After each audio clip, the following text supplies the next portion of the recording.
Hello everyone, it's the coffee hour with Sabal Edmonds, but then again, every hour is coffee hour with Sabal Edmonds. I want to talk about the 1/3 and my conversation I had with you in my previous two videos because I received tons of comments, great comments, and one common theme among the commenters had to do with actually people thanking me, saying thank you for injecting some uplifting, positive, promising, hopeful tone on where we are currently, where we are headed. It helped. And I want to make sure that you all understand I am not one of those people who view everything through rosy glasses or puts out some messages for a particular effect to get people more hopeful, even if the picture actually paints something really, really grim. I believed, and I do believe every single word I was using there on the power of the 1/3 in the United States, the only place in the world currently with this many people, with this big of a group ready to fight for liberties and resist this coup, this global coup that has been launched against us, the people. These riots that you see, this is part of the coup. 2 months ago, when for the first time I started putting out some brief short videos talking about COVID-19 and asking people to remain awake, vigilant, and pay attention to what they were doing, how they were using this, I mentioned the fact that by doing this, they are guaranteeing, knowingly guaranteeing a major economic fallout as a result of that. Of course, unemployment, economic crash. When you have this kind of environment, of course, you expect chaos. You expect riots. You expect a lot of turmoil. When people are hungry, when the tummies are empty, when people are tensed, whether due to lockdown or the consequences of lockdown, then you have people with their tempers in this raw, ready status, this ready state to be triggered towards negative behavior. That's a general psychology, okay? Now with this latest riots, I am not condoning what some awful, criminal, despicable policeman, cop did, okay? Wrong. And people like that, we should make example of those people. We should put them on trial and slam dunk trial, which will be slam dunk trial, put them in jail, punish them, okay? No question about that. The response to this is equally wrong. And I'm gonna get to that with what we are seeing with these riots. I'm gonna get to that. But I want to also emphasize a few other things and then get back talking about this 1/3 because I have some really major points here, clarification on what I'm talking about when I'm saying we are powerful. We are much more powerful than you believe. They know it. Many of us don't realize it, okay? I'm gonna get back to that, but I wanna quickly address this riot situation. Several points I want to make. As I said, this guy was so wrong. He should have been immediately punished. Obviously, he had other complaints filed against him with the police department. All that is correct. But please, don't equate one bad, rotten, psycho apple with all the police forces. If you look at the incidents, and we shouldn't see a single one of those incidents. Of course we should not. And if the consequences are severe, hopefully we will not see those types of examples. 10, 15, let's say even 20 cases. Too many. But please don't put all the other members of the law enforcement in the same basket, okay? Not only that is wrong, it's false, it's demoralizing. You and I, all of us, will be paying the consequences of doing that kind of what I would call unfair generalization to our law enforcement. Because for every one of those rotten, despicable, psycho, whatever you want to call it, you're right, you're justified. Multiply it by 100. I agree with you. There are thousands of solid men and women, okay, serving this country. And there are some awful cases. I'm a criminal justice major. I used to work for the FBI. Before that, I worked with the juvenile court. I was a guardian ad litem for sexually abused children. I worked with many cops, okay? Also, a few years ago, I had the opportunity to join certain gatherings and meet many sheriffs in this country and the sheriff departments, okay? I know what I'm talking about. You know what I'm talking about. We all know it, okay? But let's make sure we make that distinction. Even with my awful case with the FBI, etc., whistleblowing, one of the things that I always try to do, and again, they are on record, they are in many podcast interviews, etc. You can go and find it, starting from 2003. And some people got mad that I was making this distinction. I said within the FBI, all the agents, okay, these are the special agents, street level agents, not the SES executive level in the headquarters, because there within the FBI culture, which is I believe similar to many other government agencies, you are not promoted based on merit-based system, okay? You are not promoted because you're very good. It's the opposite. Usually the oily, corrupt, crooked people, usually, not all, usually they are the ones who get to be promoted to that SES level. They sit in the headquarters, cushy leather chairs, and they are the one who F up everything for the rest of the FBI agents, okay? I made this distinction. I said, please be careful. Don't say FBI and all the FBI agents. There are many good men and women within the FBI. All the agents I worked with, they were really good people, okay? They were good people who truly believed they were doing the right things. Now, sometimes the orders they got, the instructions they got, they were wrong, okay? And if they had to say no, because they believed in no as an answer, if they exercised that right, if they tried to do that, they would have had the same destiny. They would have shared my destiny, okay?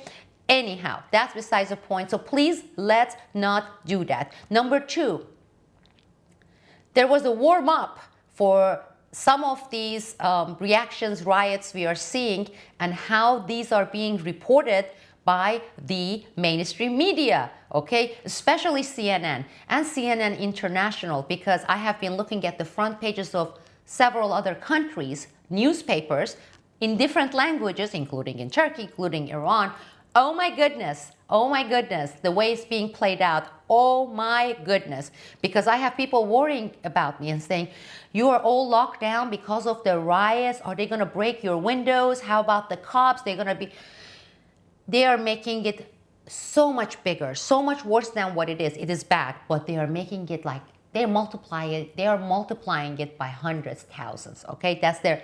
And in the forefront, as always, CNN, because CNN has CNN International in all the major cities around the globe, okay? The warm-up for this took place during this whole Antifa drill. Let's call it a drill, because that kind of fits what the situation was. You know, I was in Oregon at a time. We saw it. One of the major epicenters ended up being Portland, and of course, There were some exposés out there. I don't think it made it to the mainstream media. Surprise and surprise. They didn't run those exposés, revelations, that some of these people were hired people. They were given whatever dollar per hour by certain organizations from the left, or the ones who claim to be lefties, George Soros, etc., enticing this. Remember Antifa? This is the continuation of that, but timed, designed, planned to go hand in hand with the designed COVID-19 measures and hysteria. They are all connected. Because in this scheme, in this designed plan, what do they have? All the civil liberties being taken away, the lockdown, the psychological warfare being the main components of it. You know how they say, oh, I'm going to break this horse because this horse is so wild and it's so strong-headed? It is a way to break people, okay? What do you feel like when you're in a lockdown? You're an inmate, okay? You're an inmate. It may be your own house. You may have access to your frozen pizza and your microwave popcorn, and you may have access to your TV, but it is still in imprisonment. There's an order, thou shalt not step out, okay? That is the definition of being jailed. Now, whether you're in a palace or a villa or a dungeon, it doesn't make any difference. Now, in places like Turkey, when we left, we were under this lockdown 24/7 with curfews, with all the military police everywhere, 66 days. They still are, okay? People over 65 and people under 20 are under this 24/7 lockdown. So they're already entering their 80-something day, okay? That is almost like solitary confinement. I kind of felt like one of these people that they show the actors in these movies and they're in jail, the Great Escape or Alcatraz, and you're in there and you want to maintain your spirit and your health, so you're engaged in all these push-ups, and the sit-ups, and you're talking to yourself because you don't want to go crazy, right? You don't want them to break you. This is resistance that you have in that kind of a dungeon, solitary confinement. I almost felt like that. I was doing things so that I wouldn't lose it completely, and to keep that frame of mind that this is not acceptable, this is wrong, and I'm gathering my energy to fight it. And guess what? Since I have arrived here, I've been fighting it nonstop. But it is part of a major, major design, okay? Knowing that this is going to bring economic crash, knowing that how could you not have unemployment of 40, 50, 100 million people when you're in lockdown and all the mom and pop businesses, medium businesses, small businesses, they're all shut down, the schools are shut down. Of course you're going to face severe unemployment. What happens when you face severe unemployment? Poverty. What happens when you face poverty? Starvation, hunger, the uncertainty, the frightfulness of the future. What happens when you put the masses in a country in that condition? You have prepared them for all sorts of negative behavior that they're going to engage, because that's as a result of what you have put them through. Whether it's rioting, whether it's domestic violence, whether it's so many different things. And I said 2 months ago, 2+ months ago in my videos that expect not for the unemployment to go up and all these things, but expect major increase in all sorts of crime, okay? Whether these crime actions, criminal actions are committed as a group in a form of riots, okay? Looting, because what does a shop, whether it's this shop or that mom and pop shop or a cafe or this restaurant, what does it have to do with this awful criminal cop killing this poor victim, okay? What does it have to do with it? So why would you go break and loot those stores? Has nothing to do with it. Is it just simply some irrational behavior brought about during the heat of the moment? They're angry, they are saying enough is enough. Or is it something that is planned? If you look at the way CNN is reporting it, if you look at the way the extreme left, the neoliberal, the far left is writing about it, portraying it, you know that it's not really spontaneous in the heat of the moment. People engage in irrational, totally wrong behavior. It's not that. It's more than that. It is more than that. We know it. The 1/3 knows it. We are aware. There are some gullible people who are getting their news only, their information from those mainstream channels. They don't know it. It's gonna get more. Now, with that, I'm so sorry I'm taking so long and these videos are getting long, but these are all connected. And to come here and give you three paragraphs, statements of facts, solid there, without the context, without the example, that is depriving you from having a much deeper understanding for all of us together, therefore a more constructive discussion, and therefore the more macro approach to the macro causes rather than the symptoms. The 1/3, some people were saying, so at least it's 1/3, we are going against the 2/3. I thought I made that pretty clear, but maybe I didn't. Maybe I failed in making it clear. I said 1/3, we being the 1/3, doesn't mean the 2/3 are on the side of the far left. Far from it.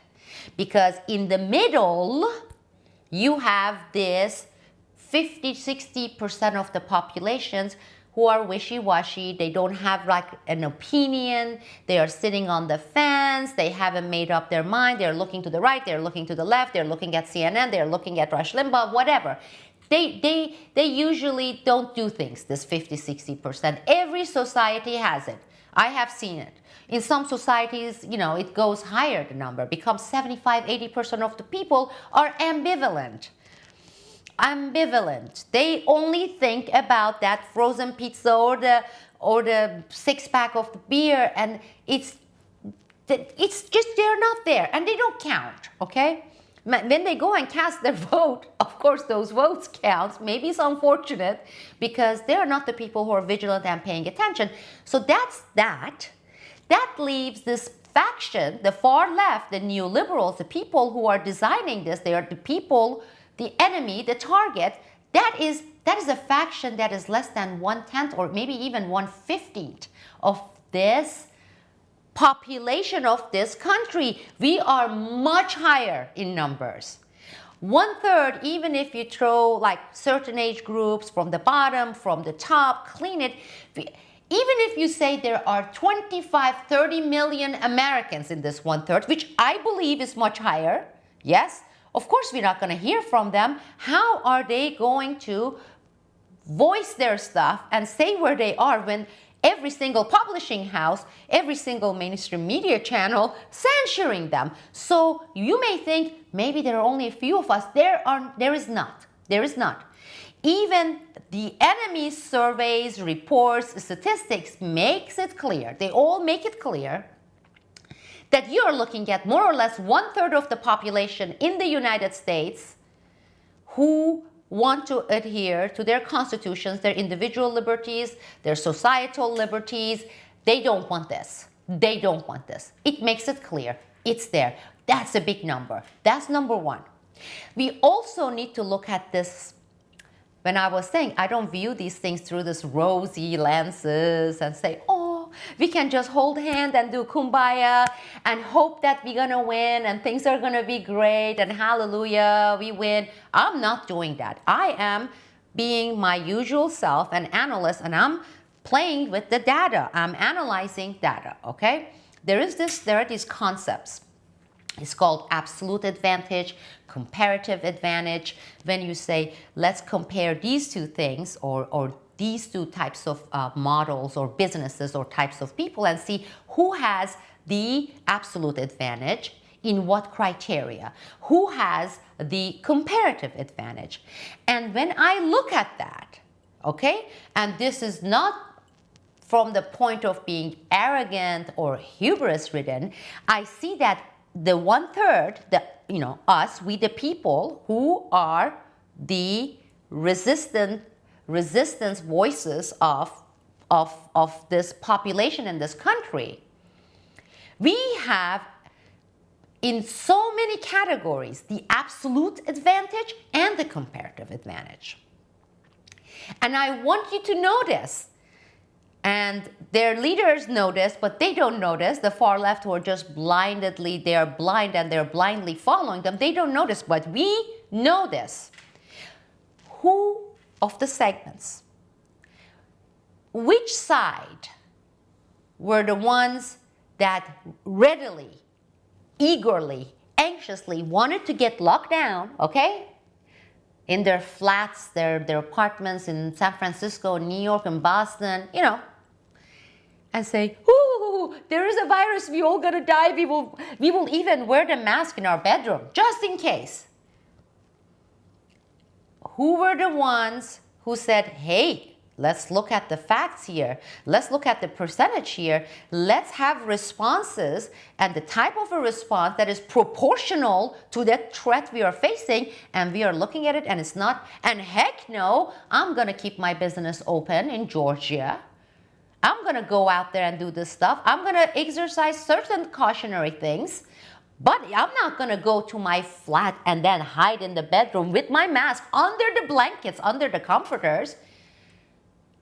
Honestly, let's say you're in the middle, you're not taking any sides. You put yourself in a position of the referee, the judge, and say, which one's stronger to you? Which one? Which ones are the doers? Okay? There are a lot of them. They are those types of people. Okay? They are the ones who would submit because they are the submitting type of people.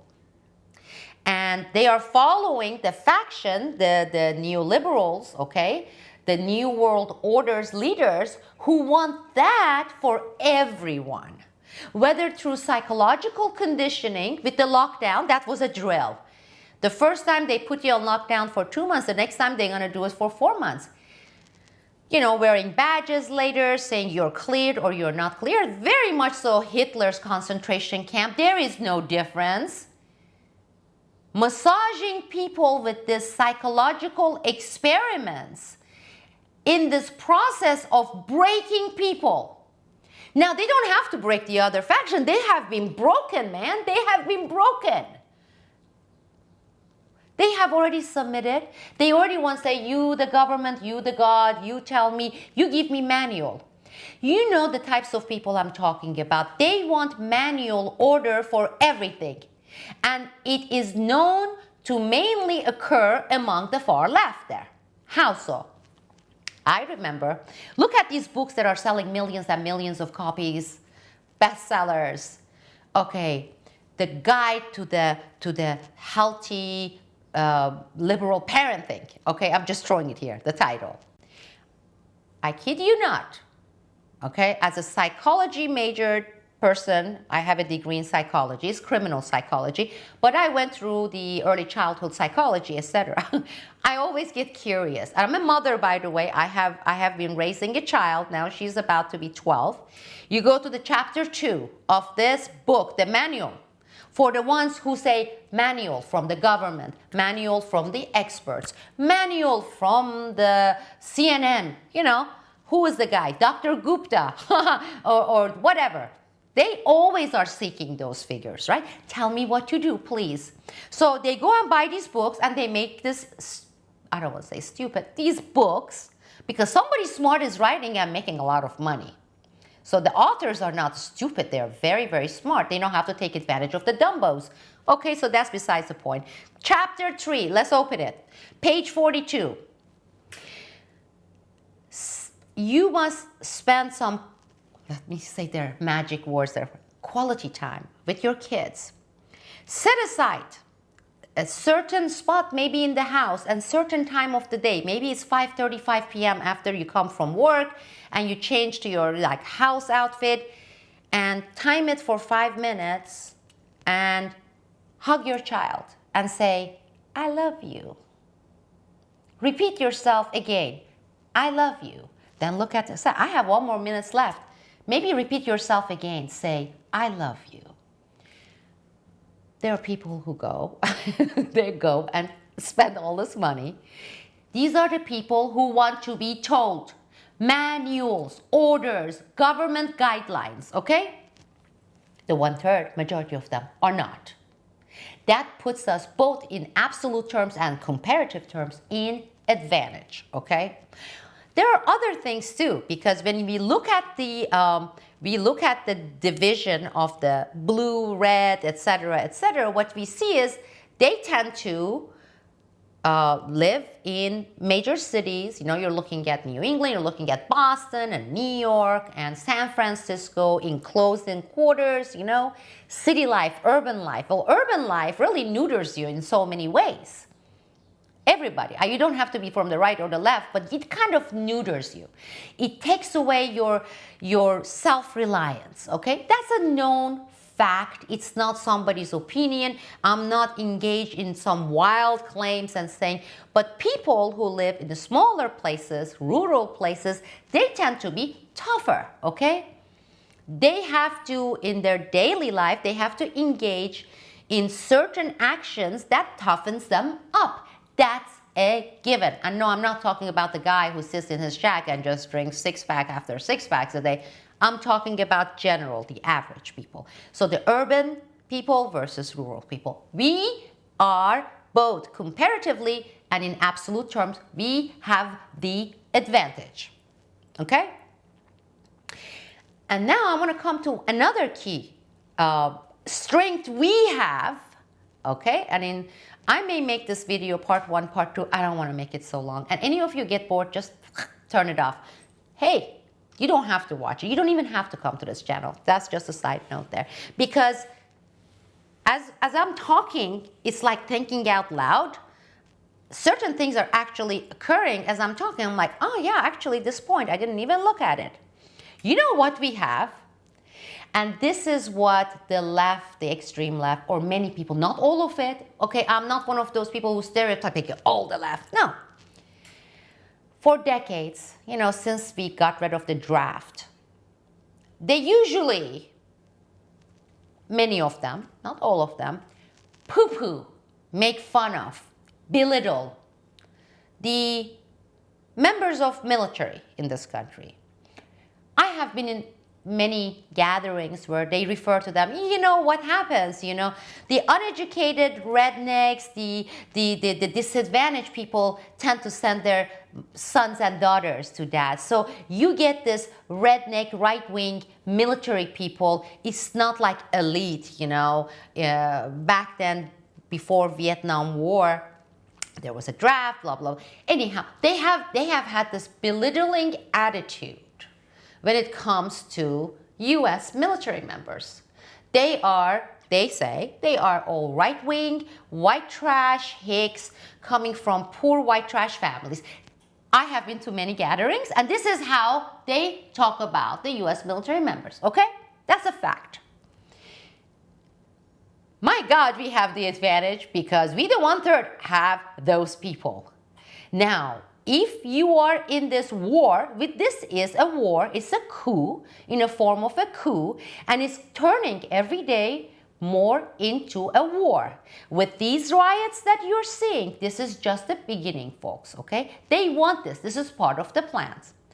And that is going to have reaction from the people, and they want certain reactions, okay? Now, think about it. Even put yourself in the position of the left. Whether in your community, in your neighborhood, especially if you're living near the cities or in the cities, who would you like to have close to you, honestly? Especially if you're a foo-foo man or a woman who does the keyboard typing in San Francisco, eat tofu, you know, you just can't even hit a ball with your baseball bat, okay? But some riots, these things escalate when the looting starts spreading in the neighborhoods. They're gonna be coming and kissing the bottom of their feet. Whose feet? law enforcement, military, the ones they've been calling the rednecks, the white trash, because these are the people who have, in many ways, they have had the training, their whole life has trained them to deal with these types of situations, not these people in San Francisco. Okay? Veterans. We have the majority of the veterans. I'm not saying we, the Republican Party or the this party. I'm not a party person, you know that. The ones they call white trash and everything. And that is absolute and comparative advantage we have. Both veterans and the active members. Because if you're a mother of a military member of a military, armed forces in the United States and you're listening, I want you to do something for me. If you're a father, if you're a brother, if you're a nephew, if you're a cousin, you know, we the white trash, please do me a favor, okay? And do this. I'm asking you, this is not something corny or cheesy, okay? And if you consider it to be corny and cheesy, I'm sorry about that. Remind them, emphasize it, and then tell them this is part of being a U.S. American serving the country, holding office, military members, okay? I do solemnly swear that I will support and defend the Constitution of the United States against all enemies, foreign and, read my lips here, domestic. Foreign and domestic. When we are talking about this coup, this war, right now we are dealing with the enemies of the Constitution of the United States of America. Domestic enemies. Domestic enemies. And as the members, both veterans, past and present, because once you take that oath, this oath, believe me, I took it. I have taken it twice. For my citizenship, because I'm naturalized, I took this oath. And yes, I took it very seriously. And then I did it for my job. Now, they have, it doesn't expire. So it's not like, oh, it doesn't apply to the veterans. All the veterans, all the current members, call your son, call your daughter, call your brother, remind them of this and say, right now, right now, right now, as in right now, we are at war against the enemies of the people in the United States of America, their liberties, protected under the Constitution because our Constitution is under the assault. The enemies are not the ISIS people in Syria and Iraq. It is not the Al-Qaeda in Afghanistan. It is not. They are here, okay? They are running Twitter. They are running the CNN. These are the enemies of the United States Constitution. As a mother, as a father, as a brother, as a sister, tell them that they are part of this 1/3, and we, all of us within this 1/3, we appreciate who they are, what they are, and we are counting on their support, active support, because they have skill sets. They know about psychological warfare, and they know what to do in the face of psychological warfare. Here, we have been implementing it out there for other countries. They know per their training, and they are among the 1/3. Now, if that is not an absolute advantage against whatever, the 1/10, 1/15, even if they have billions of dollars, I don't know what is. Okay? When you look at those people, the Soros and Soros-loving people and their establishment and the ACLU, look at all these people. When really times gets tough, when it comes to survival, when it comes to a war, because it is a war. I'm not advocating violence here. There are different types of wars, okay? This is a coup, this is a war, this is an assault on Constitution. This is also geared to break or get rid of the 1/3. Very, very simple. It's out there, it's open, everybody can see it, okay? We have the members of our military, armed forces, and we have the veterans. Now, I'm gonna cut it here. I want you to think about our absolute advantages and comparative advantages here. And know that it is so real when I say we the people, we the 1/3. Don't give up hope. Get up and resist it and fight this, because we're going to win this. We can win this unless psychologically they break us. When we look at the CNN and the NPR and Washington Post, and when we see their trillions of dollars, whether it's the Soros or the Bill Gates or the head of Twitter or it's the head of Google, don't. There are millions of us, and we have the comparative and absolute advantage, people. Now we're going to put that in use, okay? They declared a war. We are not warlike people, obviously, and they have put us in the position of A, defending ourselves, B, defending our Constitution against their assault. And we shall do that, together with the members of our armed forces, our veterans, and many people there who say, commonsensically, they are saying, hey, we are Americans. This is where our loyalty is to. It's not a particular president. It's not a particular office. None of this were in the Constitution. They said, defending the Constitution, they didn't even say borders. Constitution comes before the borders. What good your borders will do if you don't even have a constitution and liberties within the walls of that country? Think about it that way. If you're in a lockdown,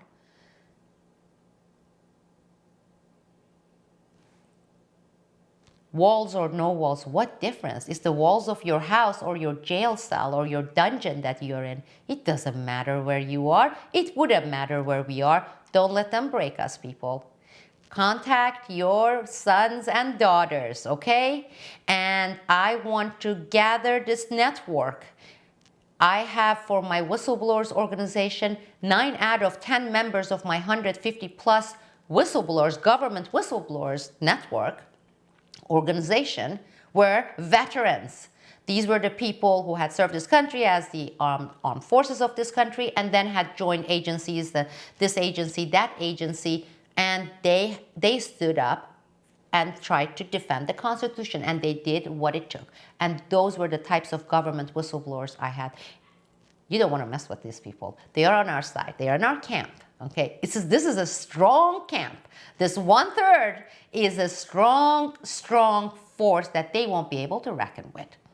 So let's do that. Now, part 2, I'm going to go ahead and record. I don't know. I think this is already 35, 40 minutes. And I want to remind you, this video series, these discussions, what we are doing right now, what we are planning to do more of and expand and put in action so far has been made possible by 2 communities I have. One is Newsbud, my website. The other one is my new network, Common Sense Network at Patreon. I set it up because my Newsbud has a higher price point for membership. I don't want to even get into that right now. With Patreon, it's voluntary and it's whatever you can, because we are currently going through this very tough period and it's not going to be short term. Those of you who can, those of you who enjoys this, those of you who wants to be part of this Common Sense Network, not only sitting and babbling and talking, but start putting these things in action while we are under siege. While we are under siege, take 10, 15 seconds. I'm going to include the link. Go to Patreon and do whatever you can, whether it's a penny, whether it's quarter, whether it's $1, whether it's $10, whatever it is you can. That is, if you value this. Please do that, because in my next video, I'm going to talk about some ideas that we can do, and we're going to explore it, and then hopefully we're going to be able to put it in action. Thank you very much. Thank you for being patient and going through my lengthy discussions, my lengthy chats here. I'm energized, I'm driven, because we are under siege. I have gone through coups. I have gone through actual physical wars. I have gone through revolutions. I have lived in many countries. When I see one, I recognize one, okay? When I smell one, my nose, it has never, ever misled me, okay? So I know what is happening. I know what they are doing. Many of you do. Please support this network. Join our network. Bring in your veteran family members and friends, and the current members of our armed forces. I'll be with you in the next video. Talk to you then.